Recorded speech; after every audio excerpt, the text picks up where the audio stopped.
Welcome to NZOffroader South Island Tour 2019 to 2020. We're starting off the trip in the North Island and we're heading down straight to Reefton. So we get on the ferry at Wellington and get across to Reefton by the Bluebridge ferry, and we'll land just after midnight, the 28th, which is quite cool. And then next day in another continent. Continent, is that right? Another island, I'm not sure. But anyway, we'll go and find a place to set up camp and yeah, get into Reefton the next day. Check it out, guys.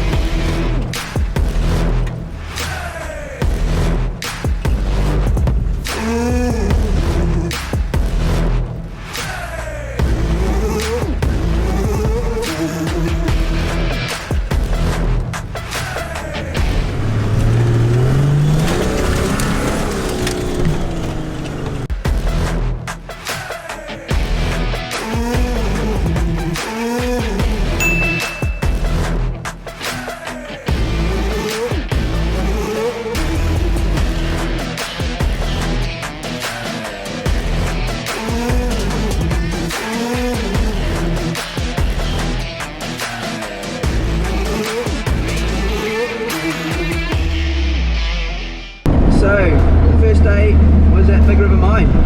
We ended up getting there probably about 1-2 o'clock, so we were a little bit late. It does take about 2 to 2.5 hours to get through the track to where the museum is at the end and where you can set up camp. So we didn't get a lot of filming during the afternoon there, just a wee bit going in.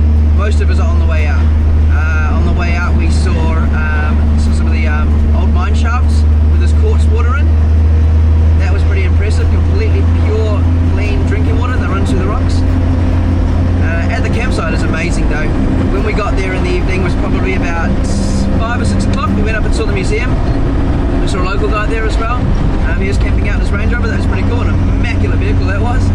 It was impressive to see it out full driving in such tiny conditions. Then we went into the museum.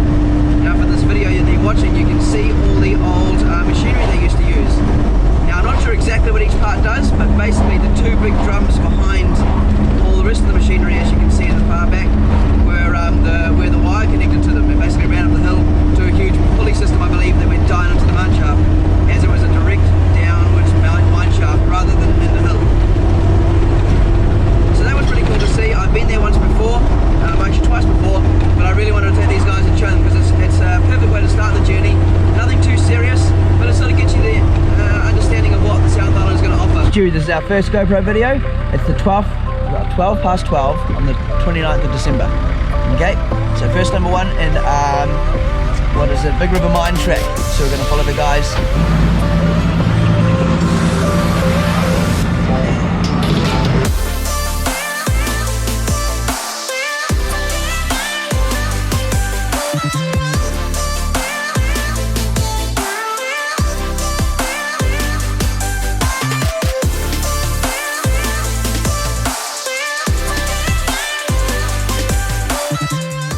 So we've stopped here at one of the smaller mine shafts.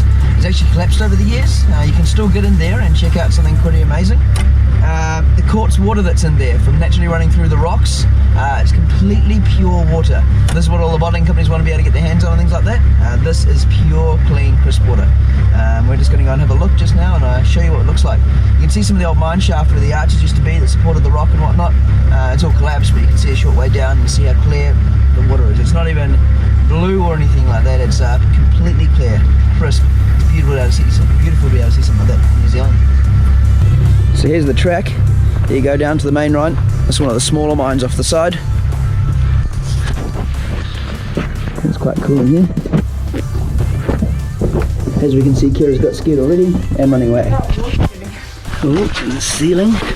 Lots of wetters everywhere. Whoa, look at that guy. Yeah. Oh, these miners, look, we've got some miners in here. Some miners underreach, guys. Oh, look at that water, mate.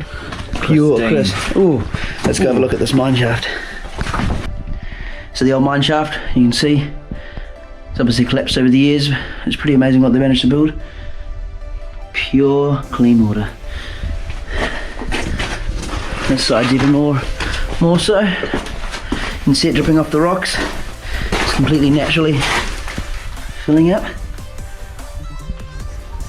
It's pretty amazing. Right, we've got to carry on our journey. We've got a bit of a rock climb to go and do. There's 80 with the trips on. We need to go and test it out. He's going to go and drive trips all the way down from the North Island. And you got to use them. That's for sure.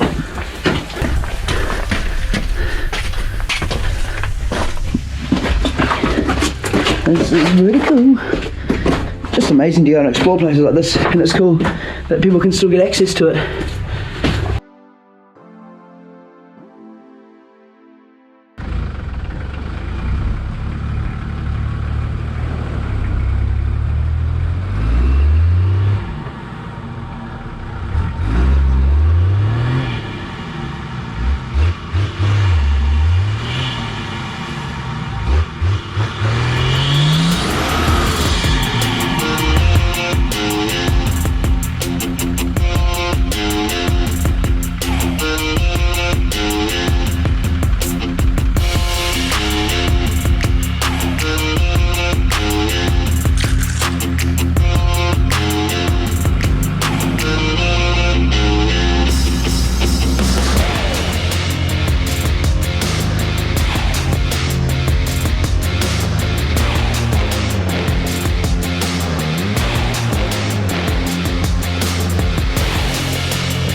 So here you can see we've got a static rope, basically a tree trunk protector or a tow rope attached to Cam's recovery point. This is a bolt-on rated recovery point on the front of the 80.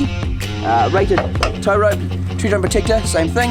It's about 5 meters long, so it gives enough time for Jake to be able to go over the edge and sort of feel where he feels comfortable, and then Cam can hold him up.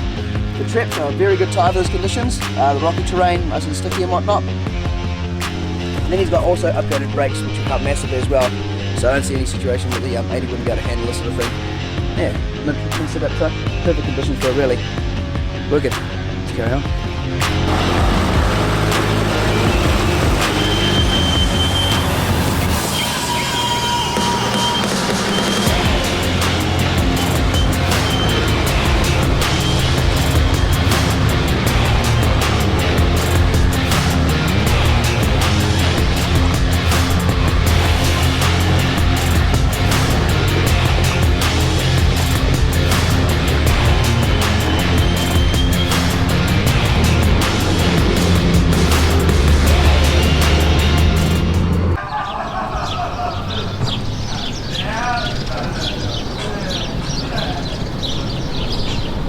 Basically that afternoon we went up the river track.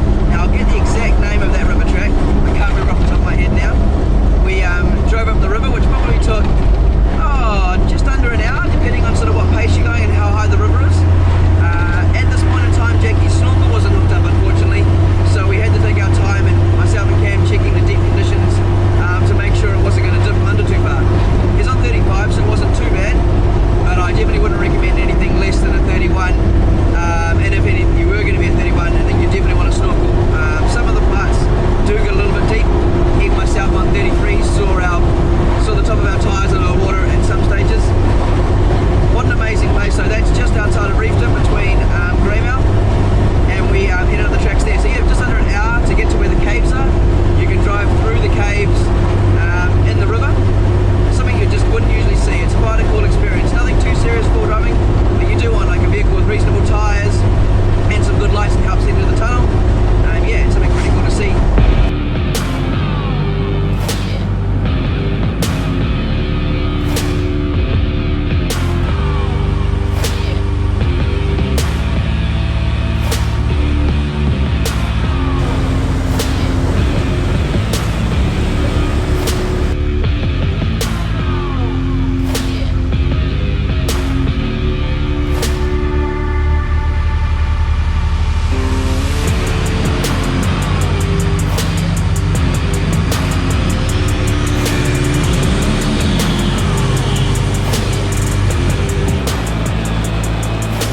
hit it, Arthur's Pass.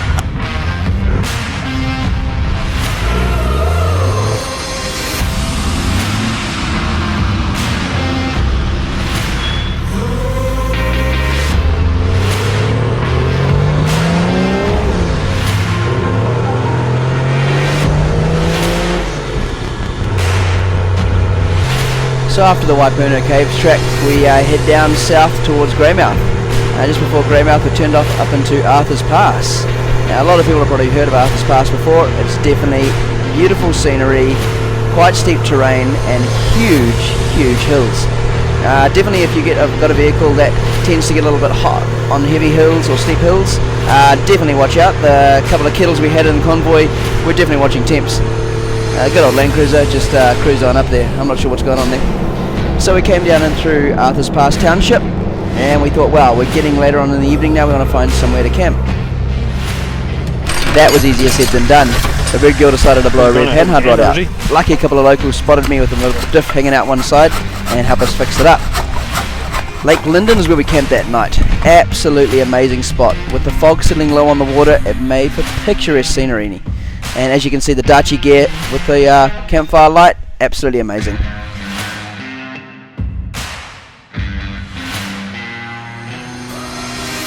Lake Tekapo, what an amazing place to stop at. This saw us the next day in the morning, heading past here, and we thought we've got to get some photos. It's almost like ice blue water. Further on down the road was the dam, and as you can see coming out of the back, there was powerful water coming out back there and then off into the hills.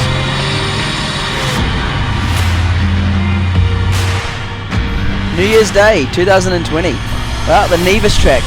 We've caught up with Craig now, one of my good friends on the South Island, to lead us around the tracks down here and get us to the Bluff.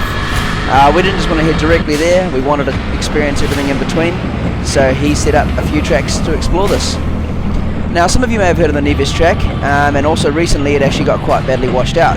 We're glad to experience it before that time because it's very picturesque, very easily tourable, and a vehicle with 31s, and sort of not too much lift. You don't require a snorkel for any of these crossings up until the end, but that was only in sort of deeper conditions.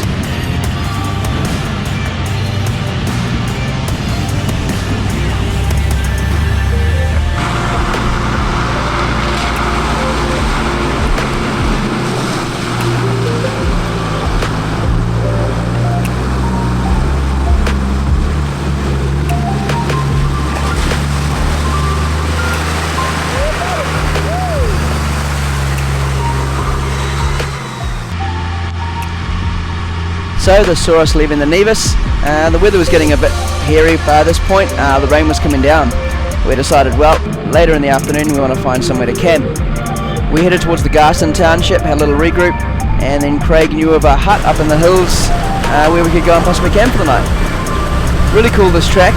Nothing too serious, probably 31s, possibly a snorkel, and a little bit of knowledge, and if you're going by yourself, making sure you check the track as you went. Yeah, saw us driving through rivers multiple times, up through rocks and up into the hills. For about a 2-hour track, something really cool and definitely worthwhile, and the camp spot up in the cabin was amazing.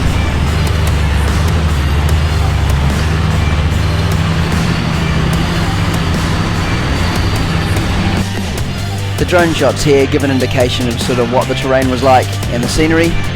This was heading back in the morning, and we'd seen a little bit of rain overnight, but nothing too serious. As you can see, Jakey ahead's got 35s on. It's probably about halfway up his tyre, so nothing too serious. Definitely cool to get your feet wet, but nothing too serious to make you worried at coming through your door.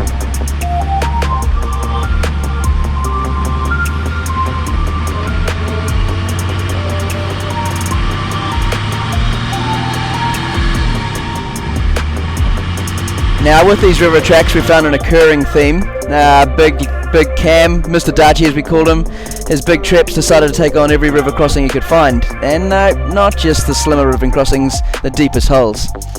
This was entertaining for most of the journey. It did catch him out later on as we saw it, so make sure you stay tuned for the rest of the series.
So here we are at the Mavora Lakes.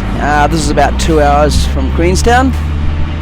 Nice bit of driving for pretty much any vehicle that has four-wheel drive. Don't need a snorkel for this or two serious tyres or any lift. Basically a little bit of knowledge to handle yourself off-road. As you can see, we've always got to have a bit of fun along the way. The Mavora Lakes definitely offer picturesque scenery and some cool places to camp all along the lakeside and in the forest and up when you get along further in the open plains. We actually travelled all the way down to the end to a dock hut and set up there for the night and got some awesome shots with the Darche gear fully displayed as we set up for camp the next day and hung around the beautiful scenery as long as we could. It's nice and safe to swim here, so bringing the family is good. Kids can go for a swim in the water. It's peaceful, it's nice and easy. There weren't too many sandflies when we were here either, so that was a big bonus.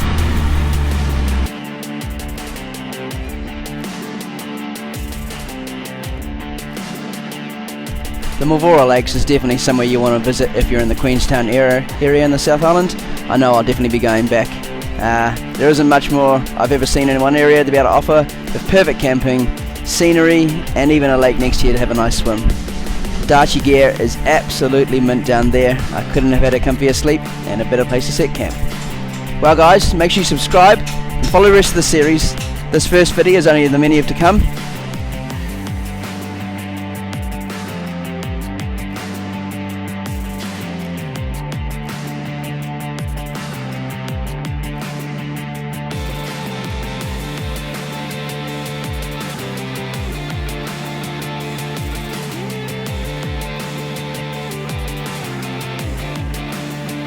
Massive thanks to Darche, quality camping gear to handle your next overland adventure.